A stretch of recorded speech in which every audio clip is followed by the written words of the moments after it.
Hola, hoy vamos a hablar un poco acerca de músculo. El tejido muscular es uno de los tejidos fundamentales. En este caso, vamos a hablar acerca de las propiedades básicas del músculo. Como es bien sabido, el músculo tiene su acción principal en la contracción y al estar contraído puede producir diferentes tipos de movimiento.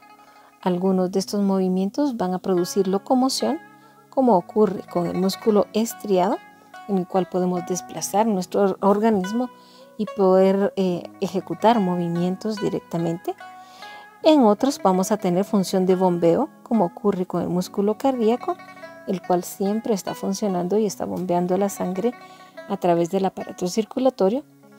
Y podemos tener otras funciones como de constricción, en la cual vamos a tener todos nuestros esfínteres. Y es interesante recordar que un esfínter es una especie de anillo muscular que está siempre en constricción.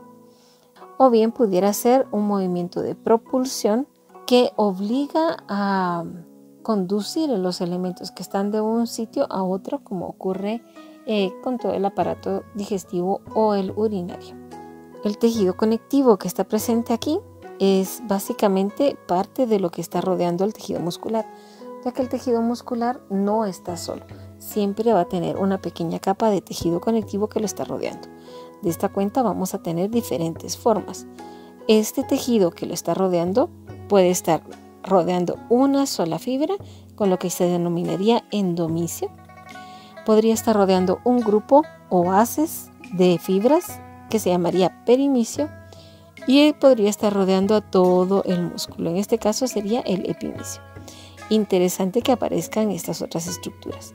Las fascias, aponeurosis y los tendones están tomados en cuenta como parte del tejido musculoesquelético, o sea que es una unión entre el músculo y el hueso y nos va a dar soporte para poder conducir las fuerzas mecánicas y hacer el desplazamiento. Las fascias y las aponeurosis están en forma de capa rodeando toda la estructura del músculo, mientras que el tendón está en forma de cordón y este es el que hace toda la fuerza de tracción entre el punto de origen y el punto de inserción entre los músculos. En los demás, si les vamos a poner más énfasis, ¿verdad? El endomisio tiene tejido conectivo laxo y es muy importante recordar que el tejido laxo tiene variedad celular y tiene mucha liquidez. Tiene los glucosaminoglucanos que están altamente hidratados y permiten el intercambio de fluidos. Es donde se puede encontrar el líquido tisular a nivel del músculo y es el sitio donde llegan los capilares. Al hablar de los capilares, sabemos que el músculo necesita mucha oxigenación para poder producir energía y también el aporte de glucosa a través de los vasos sanguíneos para poder captar toda esa energía y poderla utilizar. El tejido conectivo que está aquí va a tener este tipo de células, los fibrocitos o los fibroblastos, dependiendo del estadio de producción que estén. Va a tener también las células satélite, que son células del músculo que tienen ligera capacidad de reproducción para poder restablecer o reponer alguna lesión muscular. Y también puede tener, en algunos casos, algunas de las células del tejido conectivo como macrófagos o mastocitos. Pero en estas regiones, sobre todo a nivel del músculo esquelético, son un poco, digamos, escasas. Es un poquito más frecuente verlas en el músculo liso, que está sobre todo a nivel del tracto digestivo. Y las células más abundantes en este caso van a ser las células de defensa. En el perimisio vamos a encontrar que el tejido allá varía, ahora es tejido irregular, los vasos sanguíneos son de mayor calibre y vamos a encontrar únicamente fibrocitos y fibroblastos. Cuando hablamos del epimisio, que es el que recubre todo el músculo, ya solamente vamos a encontrar fibrocitos. Generalmente esta parte del tejido ya no está en renovación y solo tenemos células que ya están definidas. En este ejemplo podemos ver cómo se observa el endomisio, que es una capa, una telita, si se dan cuenta es bien delgadito, es una red que está hecha también con fibras reticulares y sustancia amorfa que rodea cada una de estas porciones, que estaría representando a una célula muscular.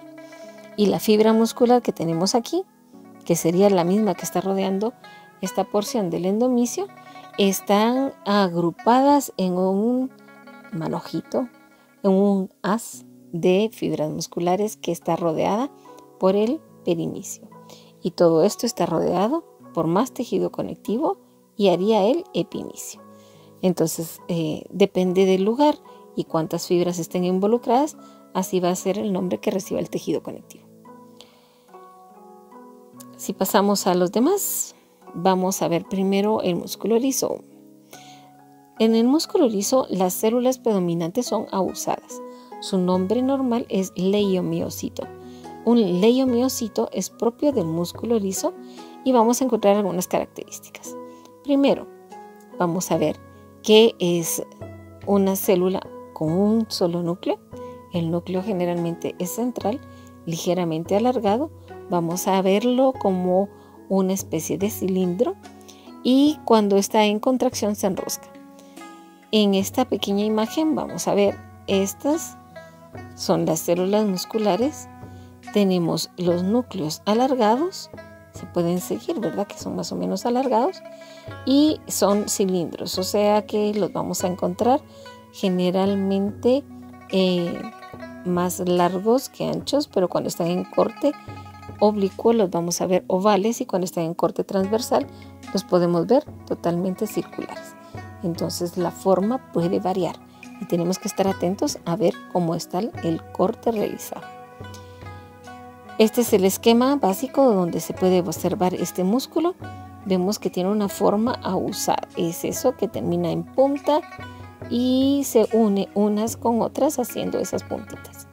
Cuando el músculo está en contracción varía un poco y lo vamos a observar teniendo una imagen en el núcleo como que si fuera una N. Es en tirabuzón y también podemos verlo que está solamente plegado sobre sí mismo. A veces hasta parecen pajaritos que uno dibujaba antes. Cuando vemos los núcleos así, sabemos que este es un músculo liso que estaba en contracción. Algo de interesante, no tiene estriaciones, tiene los elementos que ya habíamos mencionado antes como importantes, que son la actina y miosina, como parte del citoesqueleto que le permiten hacer un andamiaje en donde estos se traslapan y pueden producir la contracción. También tiene tropomiosina, muy importante. Es una de las proteínas intermedias que está presente en todos los tipos de músculo. Como proteínas accesorias podemos encontrar la calmodulina, caldesmona, calponina, cada una con una función diferente. Calmodulina, por ejemplo, ayuda a regular el control de calcio y la interacción entre la actina y la miosina. O sea que podríamos decir que hace las veces de la troponina en el músculo esquelético. La caldesmona ayuda a la fijación del calcio en estas estructuras y hay una que no está aquí mencionada que se llama calsecuestrina, que cuando quitan la acción de toda la contracción devuelve el calcio hacia las caveolas. ¿Qué es una caveola? Es un espacio de retículo endoplásmico liso que está cercano a la membrana celular externa y que ayuda a guardar el calcio. Está en una porción superficial para tener acceso al calcio que va en sangre para poder hacer la contracción. También podemos ver en este tipo de músculo los cuerpos densos. Vemos aquí una estructura donde cada una de estas porciones negritas se denomina cuerpo denso y cada uno de los hoyitos que se miran en la pared van a ser parte de las caveolas. Cuando la célula muscular, el leiomiocito, está en contracción, podemos ver que aquí se nos indica cómo queda el núcleo enrollado y la célula se ha acortado en sus bordes. Es como cuando enrollamos mucho una toalla que la queremos secar y se hace más corta porque se dobla sobre sí misma. Eso produce la contracción básica. Estos espacios de las caveolas son muy importantes para recordar cómo ocurre la contracción y dónde está el calcio en este caso. También tenemos algunas otras proteínas que nos ayudan a verlo, como la desmina y la vimentina, que son las que fijan los filamentos de actina y miosina a la membrana celular. En este caso directamente forman los cuerpos densos. ¿Dónde se localiza? Pues recordemos que es un músculo liso y está produciendo contracción en casi todos los órganos que tienen una cavidad. O sea, están entre las arterias, en las venas, sobre todo las venas mayores, en el tubo digestivo y el aparato respiratorio que deriva también del tubo digestivo, en el aparato urinario, en el útero y también algunos sitios especiales como por ejemplo el iris en el ojo, que recuérdense que adentro en el ojo tenemos un espacio vacío que nos deja ver lo negro que está al fondo y es la región, digamos, de la pupila. El iris es todo el músculo que está alrededor y es un músculo liso. También tenemos una cosa muy importante que es saber cómo es que se inicia la contracción y este es un músculo involuntario, o sea que nosotros iniciamos la contracción no por decisión, sino que por actividades extra, en este caso el control autónomo de nuestro cerebro. También puede iniciarse la contracción por un estímulo mecánico que puede asociarse, por ejemplo, con la distensión de la vejiga. Cuando llega a un punto crítico que dice ya me voy estirando mucho, decide que tiene que encogerse, entonces se encoge, produce la contracción y sale la orina. Casi con todos los órganos es igual el intestino, si está muy lleno, comienza a producir mayor contracciones para desplazar lo que esté adentro. Cuando este músculo no funciona, entonces se comienza a dilatar tanto que llega a un punto donde ya no puede realizar la contracción. Y entonces el músculo se vuelve disfuncional y puede ocasionar grandes problemas. Entre las acciones también está una acción química u hormonal que puede inducir la contracción. Y hay que recordar que este músculo es el que puede hacer esfínteres. Sin embargo, también podemos encontrar esfínteres en el músculo esquelético cuando estos se hacen voluntarios. Mientras sean involuntarios, como todos los que están en el tubo digestivo después de la entrada del esófago y antes de llegar al ano, todos estos van a ser involuntarios. Vamos a hablar ahora un poquito acerca del músculo estriado. El músculo estriado está formado por el miocito. El miocito es por excelencia la célula ejemplo de todo lo que va a ser el músculo. Es un cilindro largo de grosor variable dependiendo de la actividad de este músculo y que algo muy importante, en su desarrollo acumula varios núcleos debido a las múltiples divisiones celulares que han tenido como una mitosis incompleta en la cual nunca se ha producido la citocinesis, que es la separación de las células en la cual pues obtenemos dos hijas. Aquí simplemente han crecido, se han multiplicado, pero han quedado juntas. Las características principales entonces es que es un cilindro grande, tiene varios núcleos, por lo que habíamos dicho de su formación. Estos varios núcleos se pueden observar así. En el centro no vemos ninguno de los núcleos, solamente en la periferia, cercano a donde está esta región de tejido conectivo que ve en medio, que habíamos dicho que se llamaba el endomisio. Es muy fácil confundirlos en algunos casos con las células vasculares. Podemos encontrar células de vasos sanguíneos, o sea, células endoteliales, que están cercanos a donde están los núcleos de las células musculares. En este caso, estos son vasos sanguíneos y no tenemos que confundirlos con los núcleos de las células. Aquí tenemos otro de vasos sanguíneos. Y en un esquema se verían así. Las fibras musculares, que sería cada una de estas porciones, es una de las células grandes, largas, multinucleadas, que pueden tener centímetros de longitud y no ser únicamente microscópicas.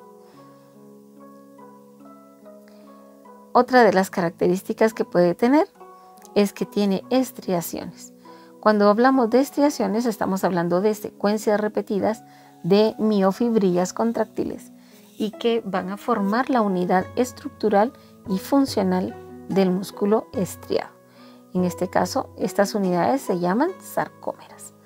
La sarcómera se caracteriza por tener bandas de proteínas repetitivas y vamos a ver una banda A que tiene básicamente miosina y actina entrelazadas, la banda I que solamente tiene actina, la banda H que tiene solo miosina, la línea M que es una región central donde encontramos las uniones entre miosinas de ambos lados de la sarcómera, y la línea Z que es donde encontramos las uniones de las bandas I que tienen solamente actina. Si lo viéramos en un esquema, veníamos así. Repitiendo lo que habíamos dicho, la A tiene las porciones en donde tenemos actina y miosina. La gruesa es la miosina, la delgada es la actina. Estas traslapes que tenemos aquí van a formar la banda A. La H solamente va a tener miosina y la I solamente va a tener actina. Vemos la línea Z, que es el límite donde dos actinas se juntan. Esta está viendo para acá y esta está viendo para acá, y estas se van a desplazar hacia el centro donde está la línea M. Igual ocurre del otro lado. El límite de la sarcómera entonces está a la mitad de la banda I. Y vemos en la imagen de abajo que se están acercando o desplazando. Esta es la representación de cómo ocurre la contracción. Vamos a verlo, que están traslapándose entre estas líneas. Y en un esquema transversal veríamos cómo la banda H solo tiene miosina, la banda I solo tiene actina, la región de la banda A tiene las proteínas entrelazadas, una base de miosina que está rodeada por varios filamentos de actina y que estos son los que se están desplazando para poder producir el movimiento. Vemos que se pueden compartir las porciones de actina que están alrededor de las bandas de miosina, debido a que las cabezas pues están orientadas en una dirección en la que pueden jalar a ambas porciones. También tenemos que hacer énfasis en que no solamente la actina y la miosina son las proteínas importantes. Esas son las proteínas mayores y que tienen más relevancia en la contracción, pero también están presentes otras proteínas como por ejemplo la titina, que sirve como un resorte para poder regresar toda la porción y mantener la estabilidad, que no se distienda demasiado o que no se pueda contraer demasiado. La nebulina, que le produce una especie de cobertor o en cierta forma un revestimiento que evita que se descarrile las porciones que están siendo guiadas encima de las cabecitas de la miosina. La miosina va a estar unida de un lado y del otro. De este lado va a tener sus cabecitas y del otro lado también. Entonces, digamos, es la porción donde están los piecitos, y las cabezas de miosina son las que hacen la contracción al estar en una posición y después pasar a la otra posición. Y este pequeño movimiento es lo que atrae las bandas de actina sobre ellas. ¿Qué otras proteínas podemos ver? Aquí no se ven demasiado, pero tenemos la proteína que se llama troponina y tropomiosina. Tropos quiere decir también lugar en esta forma. Estas se anclan sobre la actina y tienen un sitio especial para poder ubicar el calcio. La que ubica el calcio en sí es la troponina, que es como una especie de esfera o pelotita agarrada en un hilo grande, que es la tropomiosina. La troponina, cuando está tapando el sitio de acción, no deja que la actina y la miosina se conecten.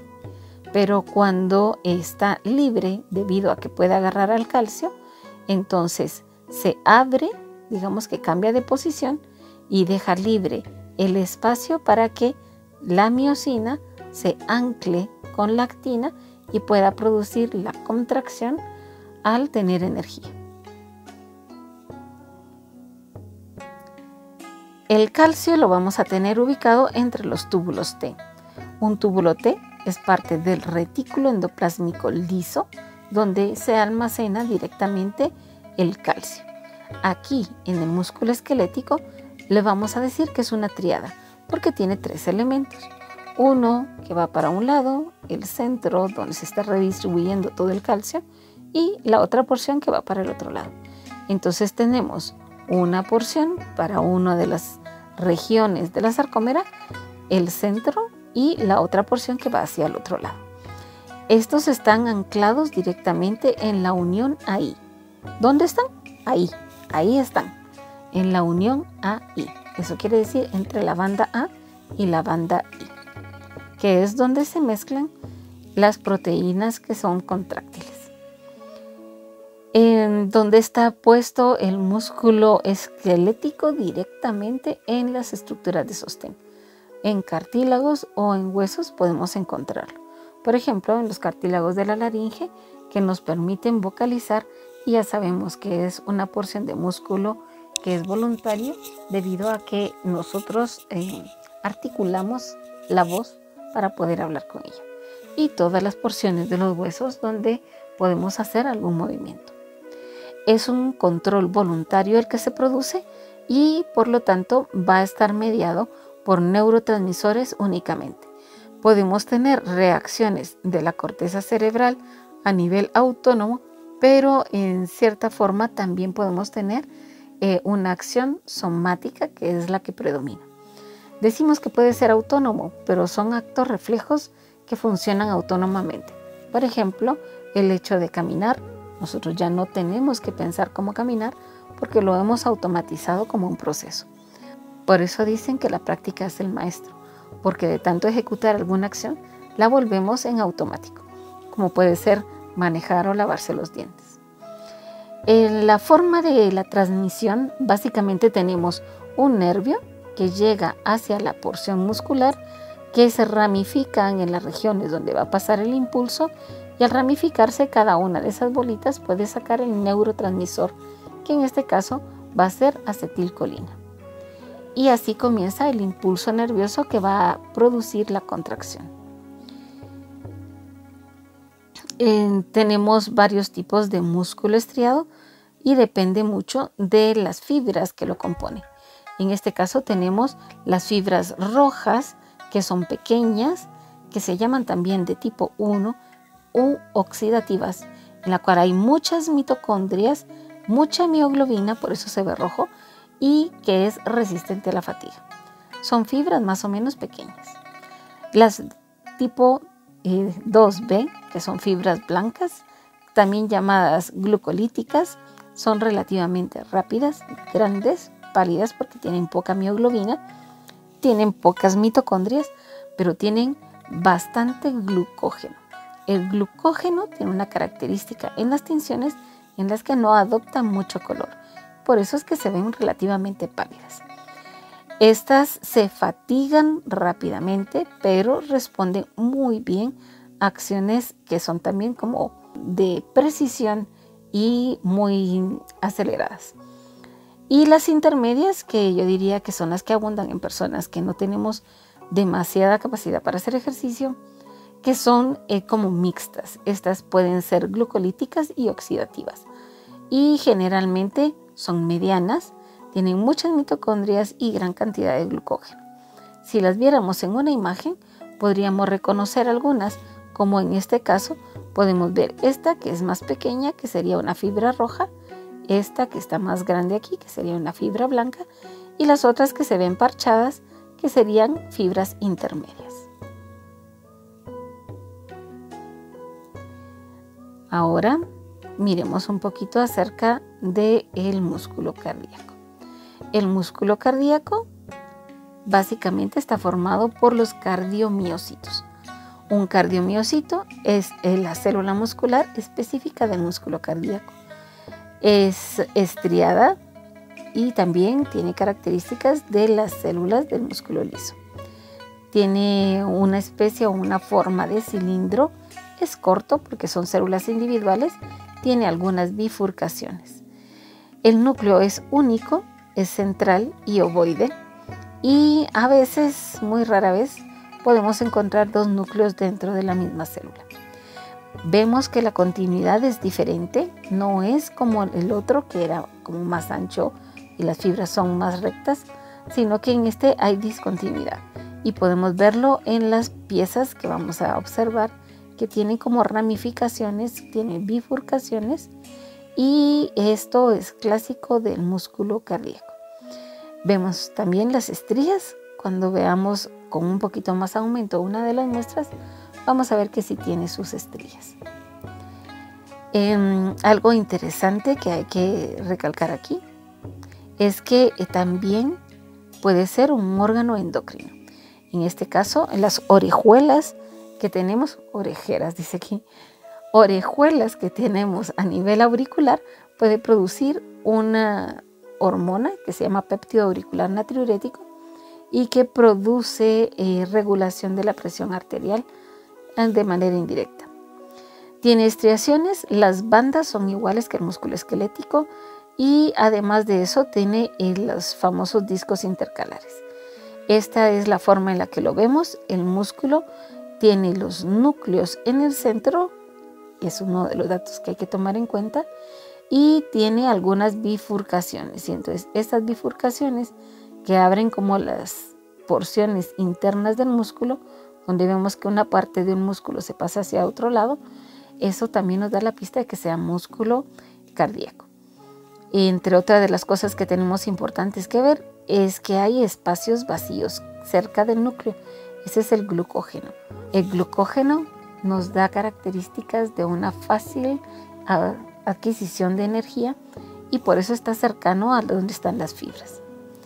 Vemos los discos intercalares, que son porciones ligeramente engrosadas, donde vemos una especie de remarcación que están dándonos las uniones tipo desmosoma que agarran una fibra con la siguiente. Las que unen de aquí para acá a las células vecinas van a tener uniones tipo nexo, porque lo que hacen es establecer contacto con las células vecinas para mandar el mensaje de los tiempos de contracción y que todas las células trabajen, digamos, con una secuencia para el bombeo.